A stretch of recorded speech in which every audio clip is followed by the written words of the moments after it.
Hi everyone, welcome back to my channel. This is Dixon and I'm here with another video. Today we'll be talking about a Jubilee video. Shout out to Jubilee.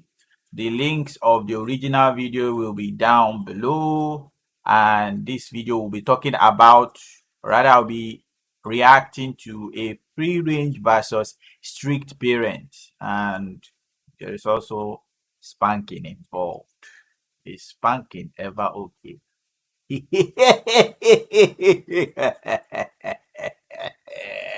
As the child grows and as you as a parent train that child, then more freedom should be granted to make their own decisions. But I don't think we should train our children. I feel like you train a dog and not a kid. I think train is a good word. I don't want a trained child. Okay, well I do. What's the Maryland parents are accused of child neglect after allowing their two kids to walk home alone from a park about a mile away. When you hear the term free-range parent, what do you think of?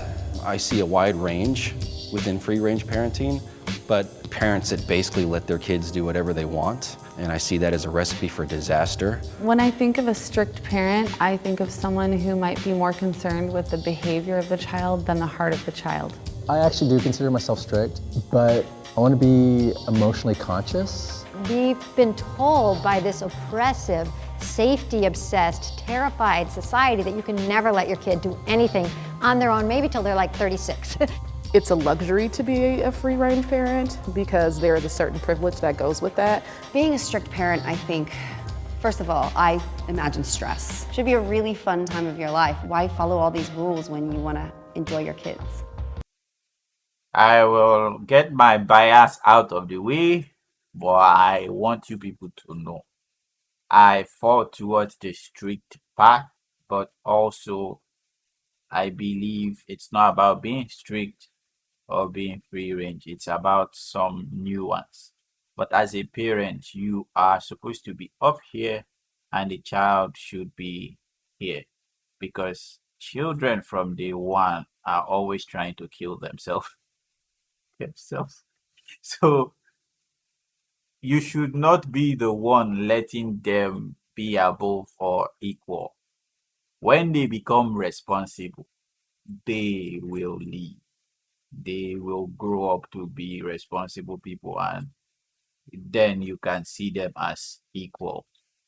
But there still should be that small reverence.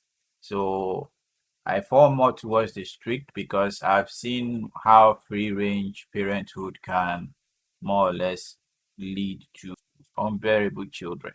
Yeah, strict is bad to the fullest, free range is bad to the fullest. It's somewhere leaning towards the middle, but a little towards strict. To be, that's a good parent. Any parent that is free range is not a parent, it's just a resource provider and nothing else. You allow the children to do what they want, however they want it. You are not doing any job as a parent, in my own opinion. If you do not agree with me, leave your comments down below. Hi, I'm Hal Chafee. I have 5 kids. I'm a minister, and we live in Maryland. I'm Christian. I am a birth and postpartum doula as well as a newborn care specialist. I have 1 daughter who is 7. Hi, I'm Jenny Atkins. I have 2 daughters. I'm a health coach and I wrote a children's healthy cookbook. My name's Wayne. Why does the person who is a health coach look like someone who's about to die? I live in Los Angeles. I have 1 child. I'm a chef, restaurateur, author. I'm Jody, and I'm the CEO of the Madden House. And It's I have 8 children! Whoa! And I'm from LA. Hi Maybe to adopted everybody. though. I'm Lenore Skenazy. I'm the mother of 2, and I founded the book, blog, and movement Free Range Kids. The ones that always have books of parenting. Just look them with 3 eyes. Surprise. I founded the Free Range Kids movement. I let my 9-year-old ride the subway in New York City by himself. I wrote a column, and 2 days later I was on the Today Show, MSNBC, Fox News, and NPR defending my parenting style. And I started Free Range Kids that weekend as a blog to say, look, I believe in safety. I just don't think that we have to, have a security detail every time we let our kids out of the house. I somewhat agree with her, but it depends on where you live, though. If where you live is a place where the rate of crime is high, or there is a chance your child could get mugged or kidnapped or something, then I would say it's very reckless of her to leave the child like that without any form of chaperoning or something. Did she say the subway? What's stopping anybody from following that kid? And well, on need they do within a call out ritual here. But then, sorry, in this side of the world, when they see a child that is without any supervision, they will trace you for some time, and after some time, they will just kidnap the child and sell the body parts of the child for some fetish ritual or something. So it's generally a careless thing to do to just leave your children to run wild in this side of the world. So you generally walk your children to a community or a situation where they are safe, either to the gate of their schools or where they need to be, or you just be more proactive. It's not the 50s. Things are no longer good. So can I have my free range parents on the left and my strict parents on the right? See you later, free range parents. I won't be surprised if the people they are calling strict are just common sense people, while the people they are calling free range are just crazy free range. Children should be trusted to make their own decisions. No! Depends on the age though, and it depends on the decision. These things are not simple to answer. It's not anybody who answers it without some caveat is either being dishonest or being careless. So of course children should make their own decisions. I mean, we're trying to raise them to be responsible adults. If they don't make decisions, they'll never learn. When my child is possibly going to make a bad decision, what I want to do is not tell him it's a bad decision. So this person with his posture, the color of his shirt, or rather the color of his collar, I'm guessing he's gay. And I think that's the wrong thing to do, because then ultimately he's probably going to reject that anyway. Also, it depends on what we're talking about decisions about. Like if it's bedtime and you want your kids to be in bed at 8 o'clock, I think that is up to you. But I remember a time my son called me, he was 10 at the time, and he said, "Mom, can I have another piece of banana bread?" And I thought, I felt bad, because of course that's a very simple decision. They expected that I was the one to decide almost everything about what they were eating and doing, and I felt like there was something wrong, and that actually started me reevaluating things. And can they climb the tree? Just let them climb the tree. And what's the worst that can happen? They break an arm? Right, yeah. Oh well. Break an arm, you pay money, you will tire. Well, for my kid specifically, she can go outside and play after school. So they are And back she now. can draw and she can do whatever, but there is a very healthy boundary. Like, we don't have the type of health care that most people have. So like, no, you can't climb the tree. If it's like, oh, I don't want to play violin anymore, but it's like, you're not allowed to quit things that you start, because even as an adult, you become a flaky adult. Well, you see so many parents nowadays who just like bend to every whim of their child. Children should be trusted to make their own decisions when it is wise for them to make their own decisions. You know, I'm not going to let my 5-year-old decide that he's not going to brush his teeth anymore, because he doesn't. You know, as the child grows and as you as a parent train that child, then more freedom should be granted to make their own decisions. But I don't think we should train our children. I feel like you train a dog and not a kid. When you go to the military, what happens to you? You get trained. When you get a new job, what happens to you? You get trained.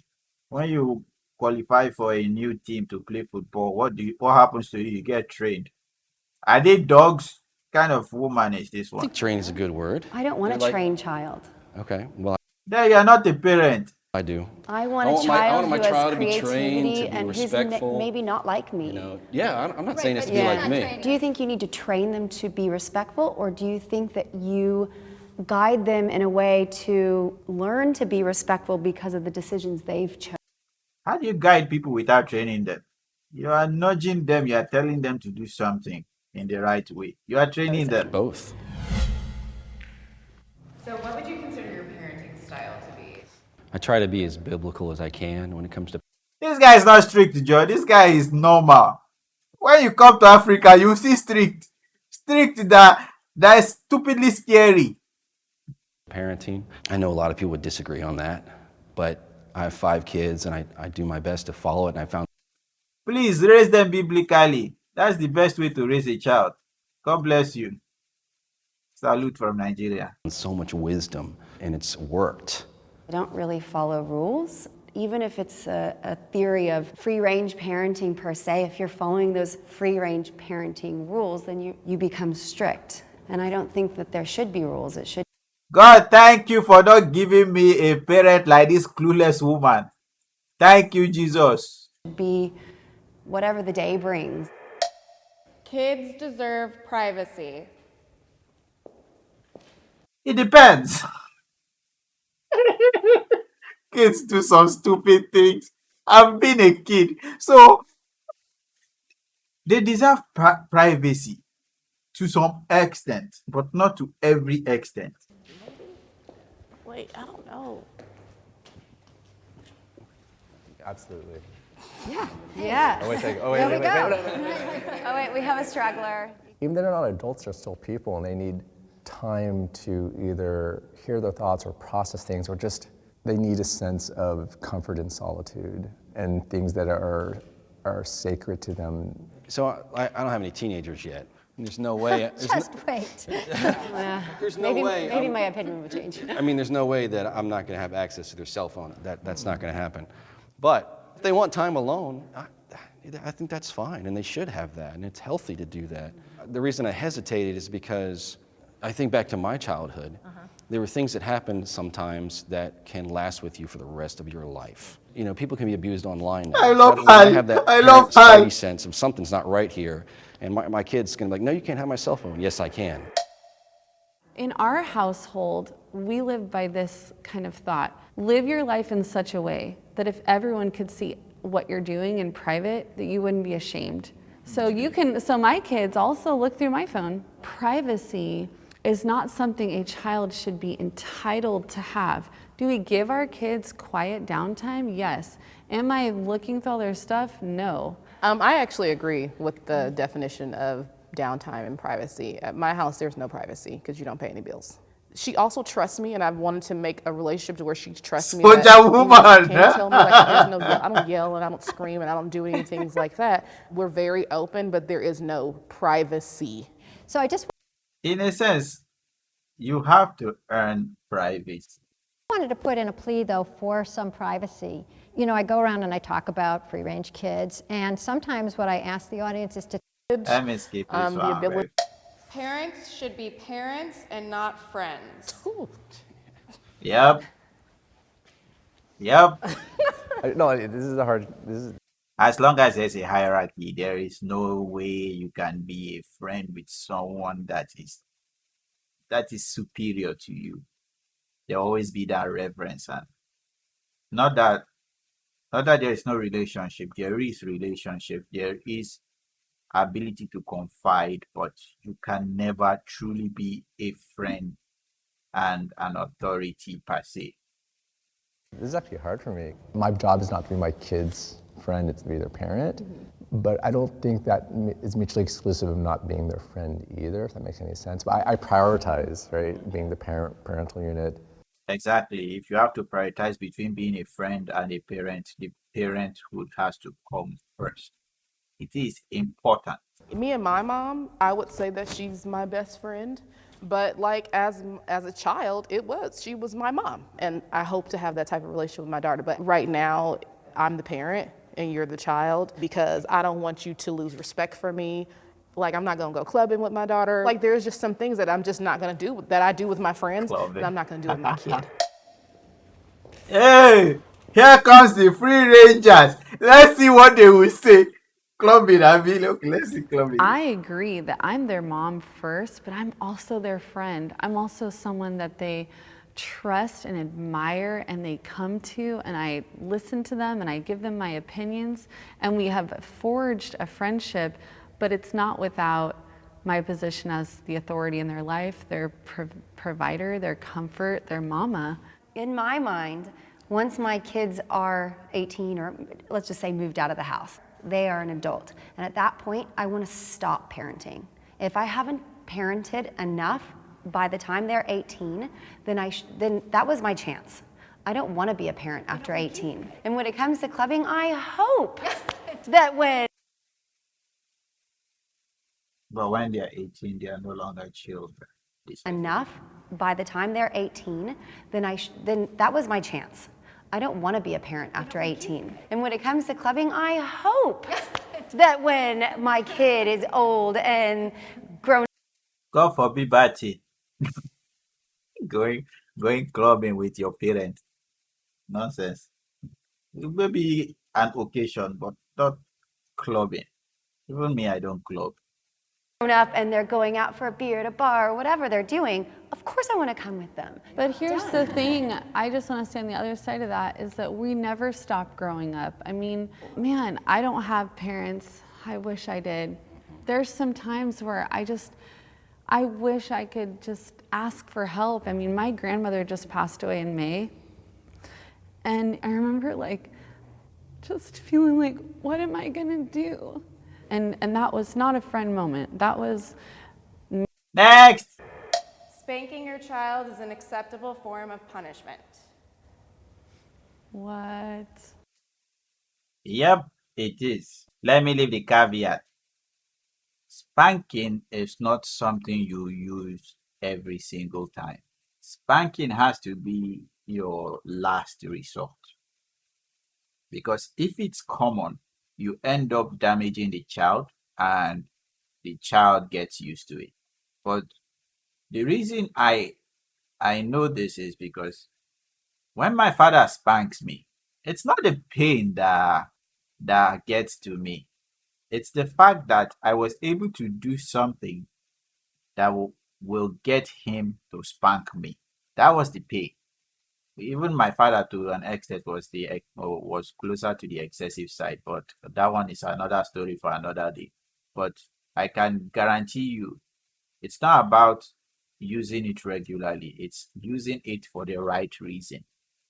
So when a child is generally rebellious, and you are like, if you do X, Y, Z, and Y, whatever, this is the punishment for it. So that whenever that occasion comes and it happens, you have to realize that you earned it. It's not because I could not handle your rage or whatever, whatever, whatever. You know the consequences, but you chose to do it nonetheless. So with that kind of situation, the child will not be broken because I was a recipient of that kind of punishment. It's same thing with the death penalty. If you take a life, the way you pay back is by losing a life, losing your life. And I have nothing against the death penalty because you know the penalty before you partook of it. The only time I don't uh like the death penalty is when someone who does not even qualify for that particular type of punishment, maybe because of political reasons or something, then is given the death penalty. Then I do not agree with it. Yeah, so Talk I'm about kind of saddened that nobody else walked forward because not only do I think it's an acceptable form of punishment, but I think it's one of the best. And the reason is because it's effective, it's quick, it's over, it's done, and the kid can go off and play again and not have to sit in a corner or languish in a room or something like that. And it's not about getting angry, I'm mad, I'm gonna whack my kid. No, it's about, okay, you did something you weren't supposed to do, and you're going to get spanked for this. Like, you know, as a parent, you can lose your patience, and that happens. We would just kind of like slap him on the hand when he did something, like, don't do that, don't do that. And I remember one time he did something, and he started becoming more self-aware, And he started hitting himself on the hand and hitting himself. And I was like, I can't do this. We can't go down this path with him. This is not going to work for, at least specifically for him. And I think it's a case-by-case basis too. Like, you've led your kids in a way that hopefully he doesn't lash out into the real world. I don't want him to react. There are ways where if you excessively use spanking, you can traumatize the child, and the child will end up turning out to be timid. I understand that some parents use the opportunity of spanking your kids to actually do the job of parenting, as in qualifying the reason why you spank them, or being like, you should know what to do right or something, and spank you. Why did you do that? You should be better. Well, without explaining why the reason why you spank the child. So I understand that aspect. You cannot, for that sake, say, I'm not going to punish my child with spanking because I might damage them. Everything is in moderation. When we don't perform well in school, they give us bad grade. When your child misbehave, there is equal punishment for their misbehavior. You cannot solve everything by saying you are grounded, you are grounded, you are grounded, you are grounded, you are grounded, you are grounded, you're grounded. It will work to some extent, but there has to be that spanking to show that you were wrong. And you have to feel the pain of that wrongness physically. Because whatever decision you made that I warned you against is going to hurt me. So going to sit in your room will not help in this case. If it's in the case where, okay, they've gotten to a stage where spanking is no longer useful for them, like in the military, when you misbehave, your teammates will be the ones that will get blamed or punished for your sake, because in the true essence, your officer cannot beat you to the point where you will truly feel remorse, because if he beats you, you will not be in your top condition. He can punish you with sit-ups and all that thing. That benefits the army, but it punishes you also. But it reaches a stage where that is not enough. As an adult, you need a group. And once the group disapproves of you, then you actually feel the weight of that punishment. So that's why your, is it lieutenant or whatever, will not punish you, but will punish your team on your behalf. In that case, when you are going to sleep, the beating they will give you, your teammates will give you, you will know yourself. Even if they don't beat you, the fear of the fact that they can beat you while you are sleeping, or the fact that you just disappointed your whole team and they are suffering because of you, then that is equivalent to the misbehavior that you, there has to be an equal amount of punishment for the crime that was committed. So I'm going to leave the video there. If you want to watch the full video, I skipped some parts so that you will give Jubilee some traffic also, because they made some points. I'm not playing all the points so that you can more or less help Jubilee also. Please go and check Jubilee out. And if you like the video, please give me a like. If you don't like my video, you can also give me a thumbs down, or better still, you can tell me why I'm wrong in the comments down below. Just go there and tell me that Dixie, you are wrong. So like, share, and subscribe. Share my video to your friends. Please subscribe to help this channel to grow one step at a time until we reach 100,000. Bye bye.